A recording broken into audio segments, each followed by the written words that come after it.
তাংচি তখন এখানে এসে দেখে যে ওই জিনিসটা আবারও দাঁড়িয়ে দাঁড়িয়ে এইসব করছে। ও তখন বলে, কি আমি ভুল দেখছি নাকি? এই জিনিসটা আবার এভাবে শটান দাঁড়িয়ে আছে কিভাবে?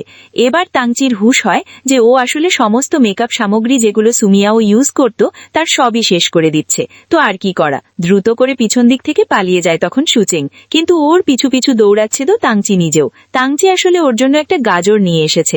এই সকল প্রাণী তো আর যেসব কোনো খাবার খায় না, এ গাজর খায়, তাই ওর জন্য গাজর নিয়ে এসেছিল।